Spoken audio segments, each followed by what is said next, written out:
The best advice I've received was from my father, actually, who told me, you know, you set a goal, you put your head down, you work real hard, don't listen to all the words around you, but just be focused, give good value, and be fair, and you'll succeed. I think the best advice I ever received is don't take myself too seriously, because no one else is. I sort of reflect that in a lot of what I do in my events and sort of how I run my business. And you can have it all, you just can't have it all at once.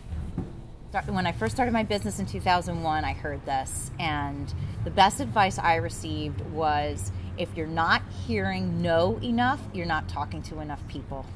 And I still find that to be really true today, that not to be discouraged, and just because one client says no, or not now, or maybe, that means you just need to be going out and talking to more people. Best advice is definitely never forget where you came from or you're on your way back. I always take that to heart, and also another big advice is it's not how many times you fall, it's how many times you get back up.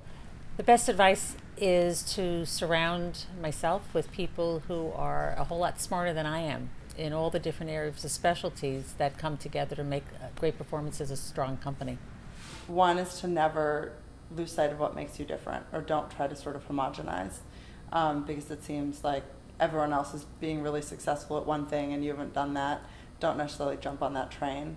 And the other one is, my father said that the best fertilizer is the farmer's shadow. So when you run a business, you have to be there. And it's totally true. I've realized that to be a critical part of having this business be successful. Best advice I've ever received is probably from my dad, who told me, just make sure every morning you get up and you love going to work. Best advice I ever received was don't ever think you can't do it alone. Best advice, it was 3 words. It's all about them, and it really was referring about presentations. So whenever we go to pitch to a client, or whenever we're presenting an idea, I always remember not to ever use the word I or we. It's always you, and just convincing the client on all the things on how we're gonna make their event better, bigger, or more impressive. So I try to stay away from talking about us. You know, one of my professors in college used to drum this into our heads, which was break the rules, but just do it really, really well. And it's something that I think about every day. It's something that we talk about a lot at the studio and with my staff. Nobody wants to stay in your little box. Break those rules, but just do it brilliantly. The best advice I've ever received was to make sure and have corporate and social as a part of our business. After September 11th here in DC, all the corporate work went away. Everyone was afraid to do anything, and so I worked in the floral industry, and it really struggled at that time. Our company does both social and corporate. If another event were to happen, something like that, or even the recession, people will still do their wedding. They're still going to do their child's mitzvah. They're not going to spend as much money, but they're still going to do it. And so it's a way to keep your business going during slower times.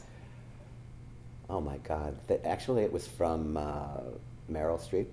I ran into her in a restaurant in upper state New York one evening, and we were sitting in the bar and just chatting real casually, and she said, you know, Bill, she said, it sounds like you've really got your act together. She said, just remember that reputation is everything. Never forget that, because when it's all said and done, it's just your reputation. The best advice I've received is do what you do and do it well. I think we've built our business by sort of focusing on what's in our wheelhouse and knocking it out of the park, and sort of turning down things that weren't a perfect fit for us. I think the best advice was probably to not take things personally. The industry that we work with it's a lot of stress, and a lot of people don't see that. They think it's a lot of fun, and what they see is the outcome of it.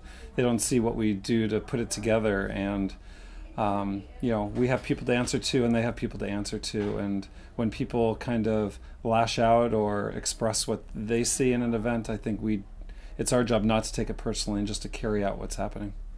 The best advice I've ever received has been to stay calm amongst all of the noise. I think it's Boy Scouts. It's just be prepared. And it doesn't mean that you can't vary from something, but just like we were talking earlier about the script, I want to have an absolute idea of what everything is going forward. And that gives me a lot more freedom in order to accommodate things that will come up, and as they always do, that are last minute. So, Boy Scouts, be prepared. Life is rough, tough, and desperately unjust. That was taught to me by my math teacher when I think I was about 11 years old. Well, the best advice I've ever received, I also like to share with my staff, and that is that your true abilities come out in a time of crisis. How you handle it, how you stay calm, how that shows to everyone else is the most important thing.